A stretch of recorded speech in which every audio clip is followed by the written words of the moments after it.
It was Memorial Day weekend, so my friend group rented a lakefront house for the weekend 3 hours away from home. It was cheap because it was in the middle of nowhere in North Carolina. It was Callie, Jamie, Crystal, Rich, Adam, and myself. We all piled into Adam's truck. I was the one to find this place on Airbnb. What was most appealing about it was the big deck with the hot tub on it that overlooked the lake. There was also a fire pit right by the water with a bunch of Adirondack chairs around it. Everything about it seemed perfect for a few days and nights of getting wasted with some friends. The Airbnb host told me that when we got to the property, there was a hidden key behind the mailbox to unlock the front driveway gate. The driveway was made of gravel and dirt, and it cut through a small opening in the woods, bringing us slightly uphill to a bigger opening where the house was. Adam parked the truck right next to the front deck. The deck wrapped around the entire house. It was pretty cool. The first thing I did was walk to the back part of the deck and look at the view of the lake. It was very beautiful and peaceful. Too bad we were about to be blasting music and partying. Right as we were done unpacking, everyone cracked open beers, and we wasted no time letting the weekend begin. We played beer pong, cornhole, barbecued, and blasted music for hours.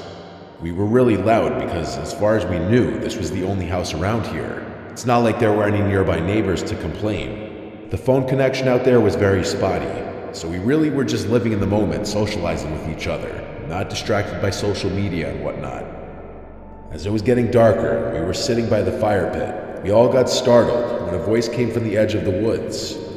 It was some middle-aged woman with short hair. She started yelling at us to lower the music, so someone lowered the volume of the music, and the woman started more or less lecturing us, saying how we out-of-towners always come here and litter in the lake and create nothing but noise. She seemed like genuine white trash. I apologized on behalf of all of us, and one of the girls asked the woman if she lived nearby and if she could hear the music. The woman responded still in a yell that she couldn't even hear herself think. She didn't acknowledge the other question regarding if she lived nearby. Then she just walked away into the woods, like literally into the dark woods. It was so strange. When we were sure she was out of earshot, we all erupted into laughter. As bizarre as the encounter was, we had to make light of it. But it also did put a slight damper on things, considering we thought for sure we were far enough away from any neighboring houses to blast music and be loud. But we continued to drink, and pretty soon that concern was forgotten about and we got loud again. Some immeasurable amount of time passed before a song ended and it went quiet for a second, and we heard a voice calling out from the lake. We paused the music and listened, and sure enough, the voice was calling out for help in the middle of the lake. We all looked at each other nervously. I stood up and went to the water and yelled out, "Who's out there? Are you in the water?" The voice called back, "Yes, help." Adrenaline started to kick in. There was a kayak leaned up against the deck by the water with 2 sets of paddles. Adam and I agreed to paddle out there in an effort to save whoever was out there. We yelled out at them to keep calling out, but as we got in the water, the calls seemed to get further away, no matter how deep we got into the lake. After like 5 to 10 minutes of rowing out to the complete darkness of this lake, calling out repeatedly for that man we heard, there was just utter silence. All we could see were the lights from the house sitting at the edge of the lake, and then just darkness in every other direction. It was only the sound of the light splashes of water, and then screams. Female screams coming from the direction of the house. They sounded gut-wrenching, like genuine screams of danger. It sounded like more than one, at least 2 of the girls' screams. We immediately started paddling back, even more panicked now. The screams stopped long before we got back to the shore.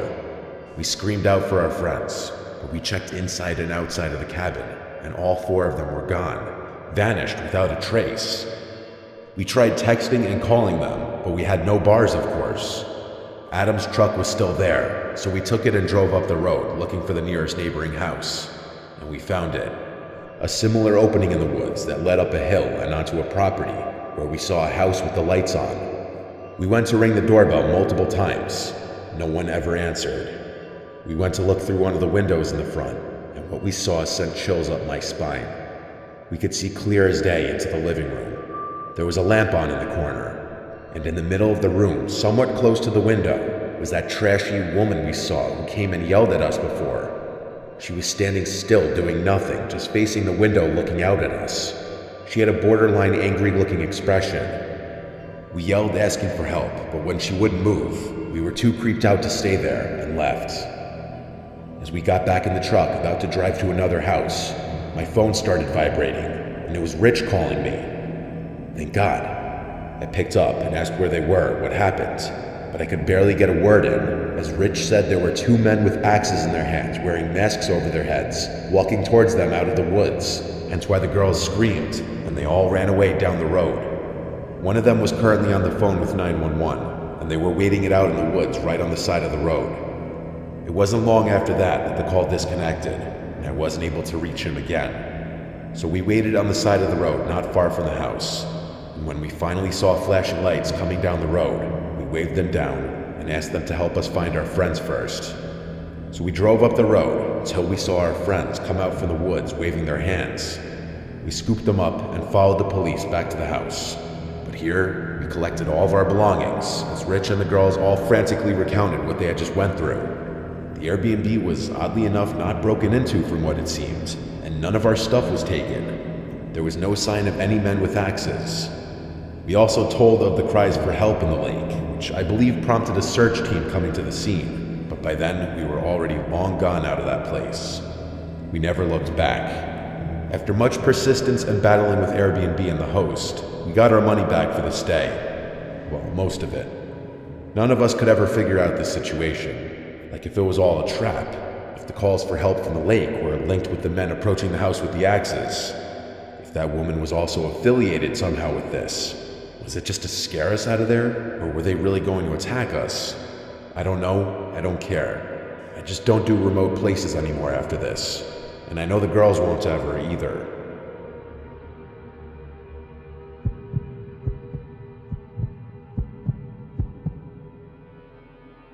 It was Memorial Day weekend of 2021. The world was recovering from COVID. Everyone was looking to celebrate. That included my friends and I. Our friend Jacob has a really nice big boat. Well, his dad has a big nice boat, but Jacob gets to use it. The lucky bastard was born into a lot of money. We do reap some benefits from being friends with him though. Out in the bay was a big boat meetup planned for Memorial Day, so our core group, Tony, Mikey, and I, all met up at Jacob's house on the water. And we took the boat out from there to meet up with Jacob's other boat friends. There were a bunch of boats tied together in a shallow part of the bay, and everyone was hopping from boat to boat and walking around in the water with drinks in hand. I was getting really drunk along with everyone else, and unfortunately, I'm including Jacob. No one really realized until it was too late that he had way too much to drink, and he was not okay to drive the boat back home. I told him to sleep it off in the cabin, so he went down to sleep. It started to get dark after so many hours of drinking and mingling with other boat people, and one by one, the other boats left. We were the last boat left, just the 4 of us. I went to go check on Jacob, and he was knocked out still. We had to stall for hours with each other until he finally woke up, and he did seem more sober now, so he started to slowly drive the boat back in the direction of his canal.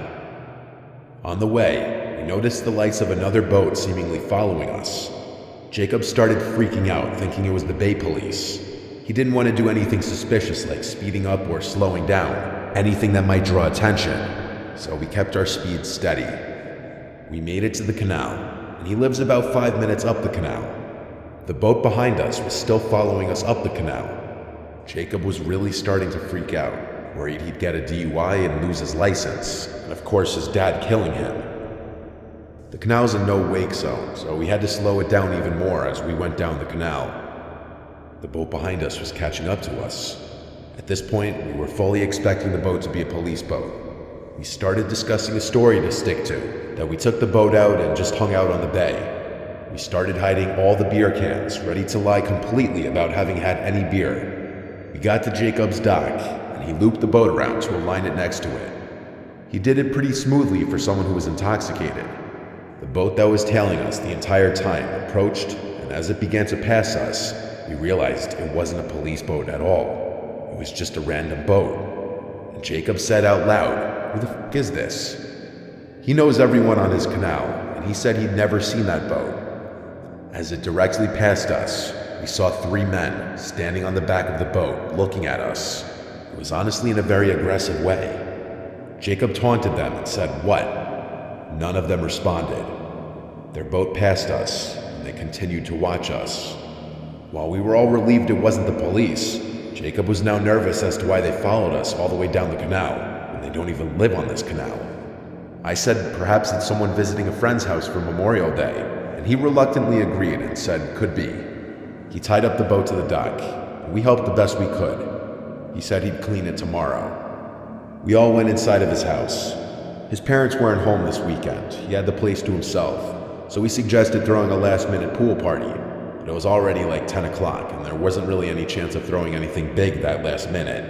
So the 4 of us went back outside to just hang by the pool, continuing to drink, with all of us planning on crashing at Jacob's place for the night. That boat passed by the house again within maybe 10 minutes, and that's when we really got suspicious. The men on the boat again stared at us, and this time Jacob said nothing. The night became a daze at some point after this. My memory gets really foggy as I guess I blacked out. The next thing I remember is waking up with extreme cottonmouth in the middle of the night. At first, I thought the unbearable thirst I was feeling was what caused me to suddenly wake up, but I was very wrong. I looked around the room and saw Tony and Mikey on the couch as well, sleeping. I went to the kitchen to drink some water from the faucet like a water fountain. That's how thirsty I was. But in the kitchen, I was met with someone else, dressed in a cliché all-black robbery outfit, including a black ski mask, and he was clear as day holding a gun. I didn't scream. He aimed the gun at me and told me not to make a sound. An unexplainable feeling, knowing that my existence could have ended at any given moment and everything would turn black, washed over my body. He said to me in a quiet voice, "Where is the owner of the house?" I whispered, "I don't know." He asked me where the owner's bedroom is, and I shakily said, "Upstairs." He had me lead him upstairs as he was behind me with a gun to my back. He threatened to shoot me if I made any sudden moves or calls for help. It was when I got to the top of the stairs that I realized there were 2 men behind me, not just one, both of them in the same all-black robbery attire. I really didn't want to, but I led them to Jacob's room, where he was passed out sleeping as well. The 2 men shut the bedroom door and had me wake Jacob up without making a commotion. Jacob came to reality, looking around the room, and momentarily freaking out before one of the men got closer to him with a gun in his face, telling him to be quiet. This was when the man with the gun pointed at Jacob demanded to know where the safe was. Jacob's family's loaded, and their house is huge, along with their boat, and it's common for rich families to have safes somewhere in the house. Jacob led the 2 men and myself to his dad's room, to a certain closet, and at this point, they forced him to call his dad to get the combination. Jacob explained to his dad that we were being held at gunpoint, and he needed to give the combination, and so Jacob's dad complied. The 2 men took all the contents inside of the safe and put them into a bag. This included savings bonds, cash, jewelry, and various important documents. After this, they ran out of the house. We didn't hear a car speed away or anything, so they must have had a getaway vehicle further away, not on the block. But after posting on multiple outlets, including the Ring Neighbors feature, and reporting it to local news outlets, no one really could identify the 2 men.